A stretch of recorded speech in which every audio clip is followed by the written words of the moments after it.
Hey there guys, this is going to be a little bit of a lengthy video basically showing you how you can get your GPD Pocket 2 to run at max performance so you can play video games. Um, so before we get into anything software related, one thing I do want to talk about is reformatting. If you have not reformatted your GPD Pocket 2, um, since you have received it from the factory, I highly recommend that you do that, especially because there's a lot of bloatware that comes with the Pocket 2. Uh, if that is what you decide to do not forget to go onto GPD's website and download all of the Pocket 2 specific drivers, for example, the touch panel, so you can have full functionality. So now that we talked a little bit about that, um, first thing that you're going to want to do is you're going to want to go to Intel's website, go to their drivers and software section, and hit graphics. We're going to install the latest graphics drivers. So I recommend the beta drivers. If you happen to crash a lot, or if you're playing on a relatively new game, then I would stick to the non-beta drivers. But for pretty much 90% of the time, I would get the beta drivers. Very easy to get. To see if your processor is supported, you can go ahead and just do a search for it. So I have the 8100Y model, so we're going to type 8100Y, and you can see right there that this does work for my processor. So you're going to want to download this. You're going to want to download the executable and install it. Very simple. Just keep hitting next. And once you have it installed, you're going to want to go to your start menu and type Intel. You're going to want to open up the graphics command center. It's going to open up a Windows 10 application. So once we're in here, we're going to adjust the power plan. So you're going to want to hit System and go to Power. This is up to you. However, if you really truly wish to have maximum performance, you're going to want to change this to maximum performance. If you would like to have a little bit of battery saving, you can change this to balance or even maximum battery life. But seeing how this is a performance guide, I would recommend staying with performance. You're going to want to set the power efficiency. You can play with this. I recommend leaving it around 3. It doesn't really make that big of a difference. And then once you're done with that, you go to plugged in. Of course, when we're plugged in, we want maximum performance um, because we're plugged in. So once you do that, you're going to want to go ahead and close out of that. And then one other small thing that we're going to talk about is the power profile. So Windows 10 is actually pretty good with performance and battery life. So you actually don't really need to change your battery profile at all you're going to want to do is, depending on what you're doing, is adjust this slider. So if you're, just watching YouTube, of course, set this to best battery life. But if you're about to play a game, go ahead and drag it all the way to the right to best performance, because it will change the performance drastically. So now that we have installed Intel graphics and talked a little bit about the power plan, next thing that you're going to want to do is go to GPD's website onto their service and support for the GPD Pocket 2. You're going to want to scroll down and find the, where is it? Find the Pocket 2 keyboard firmware, the Japan firmware. You're going to want to go and download it and unzip it. Once you do that, you're going to want to open it up. Now, I do want to say that the title is a little bit misleading. The reason we're downloading the Japanese firmware is because if you go ahead and take a look at your Pocket 2's keyboard, towards the top left, there is a button that has Japanese symbols on it. By default, that just has it basically works as a tilde button, which is a little squiggly. But that's not what we want. We're going to want to remap it so we can hold that and press a number to change our profile on the fly. So once you have it unzipped, you're going to want to open this reg file. And you're going to want to hit yes, and then OK. That's it.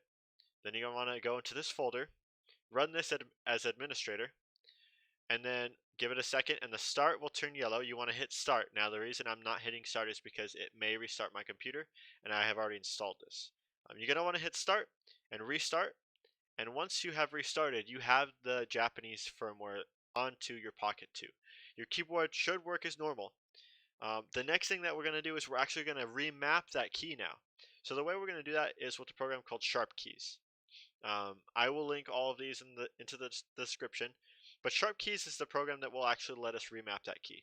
So once you install it, you're going to want to go to your start menu, and it's under randyrants.com.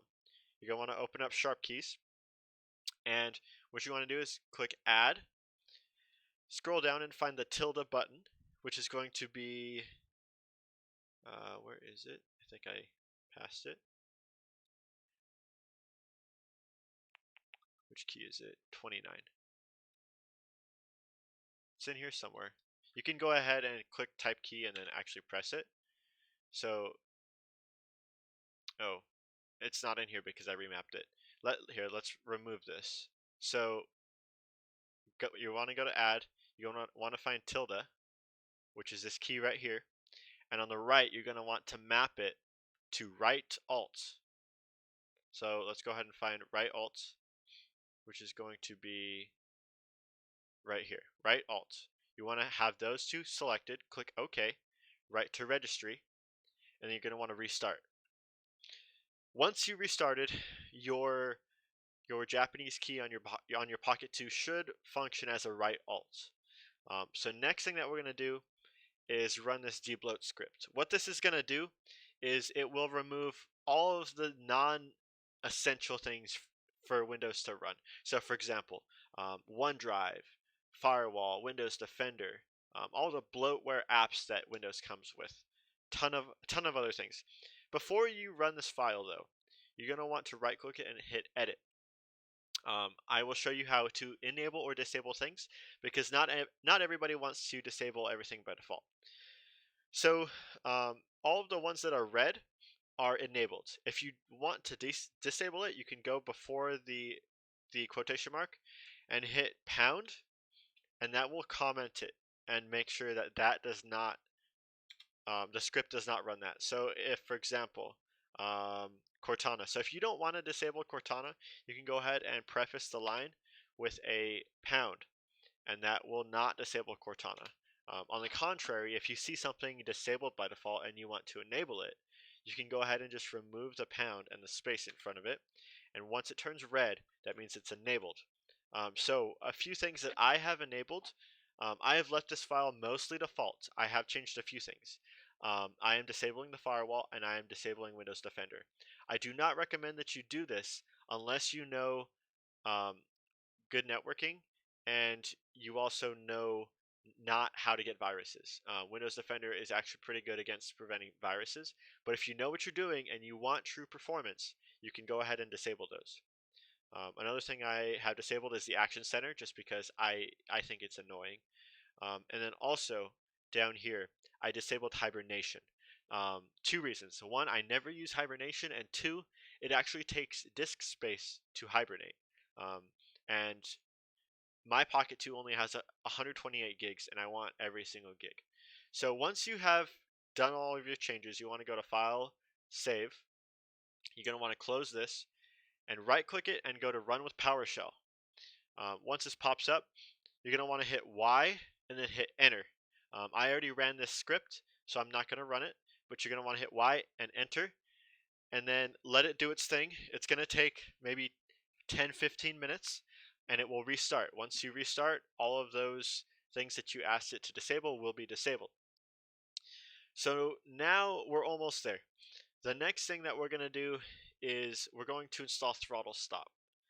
Throttle stop is what lets us basically adjust our processor's TDP and do things like overclock, because that is going to be where all of our true performance is at. Now, before you install throttle stop or even run throttle stop, you're going to need Visual Studio C++ redistributables. The reasoning for that is because throttle stop needs that to run. Those are all the libraries. So you're going to want to install this. It's very easy. You just go ahead and click install. I have repair and uninstall because I already have it installed. Then you're going to want to run throttle stop once that's done. So throttle stop is a little confusing and daunting at first, but I will walk you through. It's very simple. So one thing I will say before we jump into this is for the M3 8100Y processor. If you have the M3 7Y30 model, this will also work for you, but your settings may slightly differ. If you have the Celeron model, you will have to pretty much do this whole section on your own, just because that is not the model that I have. So what throttle stop lets us do is we can have different profiles for different things that we're doing. So before we do any of this, we want to go ahead and go to options. And you can name all of your different profiles. I have performance, battery, and internet. My performance is true 100% overclock. Battery is when I am not really doing much. I just want to save battery. And internet is slightly overclocked, so I can, surf the web very quickly. So you're going to want to name all of them, and then you can change all of these that you want. I usually have start minimize and minimize on close. And then you're going to want to go down here to the bottom left and click on hotkeys. So these are going to be your hotkeys, right? This is what is going to let you change your profiles without having to open throttle stop. So since we mapped that Japanese key as Alt, you're going to want to hit Alt for all of the profiles that you have. I only use 3 profiles. I don't use 4, so that's why my 4th is empty. But you're going to want to click Alt, and then you want to enable them over here. Now this text box is what key you're going to press in combination with whatever you have selected here. So for example, this is Alt 1. So if I press Alt 1, or for example, on the Pocket 2, now the Japanese key and 1, or the Japanese key and 2, or the Japanese key and 3, it will dynamically change your profile. So let's go ahead and click OK, and I will show you right now. So I'm going to hit right Alt, and then 1, 2, 3. So there you go. You see it changing. And that will work even when we're minimized. So we're going to go ahead and minimize. And as you can see, throttle stop is right here. So we're going to hit right Alt, 1, 2, 3. And you can see right there, it changes on the fly, which is awesome. So now to actually configure this. So I recommend having this set up. You don't have to have this set up, but I will basically walk you through this very quickly. So I will show you the only things that you need to change. For the multiplier, this is going to be the max performance profile. The multiplier, I usually have it on 32. You're going to want to disable speed shift. You're going to want to disable power saver. You don't want to disable turbo. You do want speed step and BD pro trot. BD pro trot is very, very important. What that's going to do is if your computer gets over 90 degrees Celsius, it will stop because you don't want to burn your computer up. So once you have those, you're going to want to go down here and click FIVR. Now this is kind of like a overvolting and undervolting, basically just interface. So up here is going to be which one you have selected. So we have performance selected, and then so a good rule of thumb, if you have the 8100Y, minimum I would recommend is 30. I have seen people go all the way down to -60. It just depends. Sometimes you get a good processor, sometimes you don't. -30 is all around safe. And the reason that you want to have -30 is this will basically reduce the amount of power that your CPU gets. That doesn't mean your performance will be less. In fact, your performance will be more because less power means less heat, and less heat means more performance. So it's very easy to change. You're going to want to start off with the CPU core. You're going to want to change this to around -30 for a start. And then you're going to want to change Intel GPU and CPU cache. These 3 you're going to want to change. If you can't change it, you need to click this right here, the unlock adjustable voltage. You're going to want to change these all to, we'll start at -30. Then you're going to want to go down here and click save voltages immediately and hit apply and OK. Once you have done that, you want to hit TPL. TPL is turbo power limits. So again, this is max performance. So what I recommend is only have the long power max selected, and you want to clamp that to 10. This number right here is going to be our max TDP. TDP is basically the wattage of our processor. 10 is pretty high, and 13 is even higher. So if you just want kind of copy and paste values, I would pretty much change all of this to have exactly how it is now. So 10, 13, 28. You don't need to change this. And then down here, you're going to want to set this to 1, Intel CPU to 6, and GPU to 25. Now what this is right here is this is basically our performance allotment. Since we have an APU, which is a graphics card, and a CPU in one, this basically gives most of the processing power to the GPU. If you are looking for performance, but you're not looking for graphics performance, you can go ahead and swap these around. So we can do 25 and 6. And this will give the CPU much more power than the GPU. But most games are very graphically demanding, so we're going to keep it at 6 and 25. You're going to want to hit apply and OK. And now that should be your performance profile. The next profile will be your battery. Now, the clock modulation is basically going to be underclocking. So we're underclocking. We have basically about 87.5% of our stock performance. So we're less than a gigahertz at this point. This may be a little too slow for certain people. If it's too slow, you can go ahead and increase this to even 100%. But I like to have it at around 87.5. The multiplier is the CPU multiplier. So again, the uh, the speed that we're running at. So this will decrease our gigahertz to very low. Um, as you can see, our performance runs at 32 and our battery runs at 8. So again, if it's slow, you can go ahead and up this to maybe 16. We'll keep it at 12 just because I think 8 is a little too slow. You want to disable speed shift and you want power saver on because again, this is a power saving profile. You're going to want to disable turbo because we're not looking for performance, we're just looking for battery life. Of course, you need Pro Hot, although you're probably not going to run into a 90 degrees Celsius situation. And you want to enable C1E. You're going to want to, again, go into FIVR, and you want relatively the same settings for this as you do the performance profile. Also, one thing I forgot to mention in here is this will let you set your multiplier for your CPU. So in the performance, we want 34 and 27. What this is going to do is basically if only one core is active, we're going to set that one core to a 34 multiplier. If we have two cores active, we want 27. For battery, we'll keep it at 16. We can keep the voltage at neg 30 millivolts. That's just saving more power. And you're going to want to go to TPL, and you can leave this the same. You're not going to be turboing because we're disabling turbo here. And then the internet profile is pretty much just the default settings. So you can just see what I have here. And it's relatively simple. Once you have done all of your throttle stop settings, you want to go and hit save. And you can close it and it will still be open. And you can go ahead and toggle between your profiles with the Alt and 1, 2, 3. The last thing that we're going to do is we're going to disable the thermal throttling. So one problem that you can run into is this right here will get ticked off. And what that means when this is selected is that your computer is throttling itself because it's getting too hot.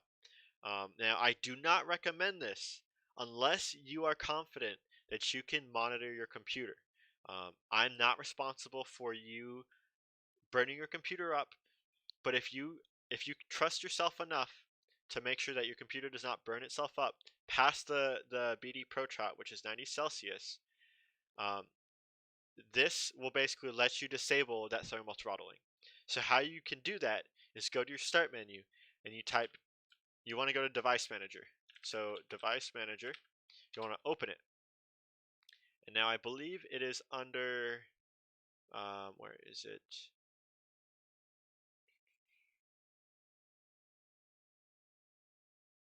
It's under here somewhere. Here it is. So it's under system devices. So you have these right here, the ACPI thermal zone. And then there's also these two, the dynamic platform and thermal framework manager. You're going to want to right click it and click uninstall device. And you want to disable and delete the driver software. You want to hit uninstall for both of them. And then the thermal zones, you should be able to keep them. But if you do run into thermal throttling, do you want to do the same thing? You go to uninstall and then uninstall. You can't actually delete the drivers because I don't think there is drivers for this. But once you have those uninstalled, you want to go ahead and restart, and that will disable your processor from throttling itself.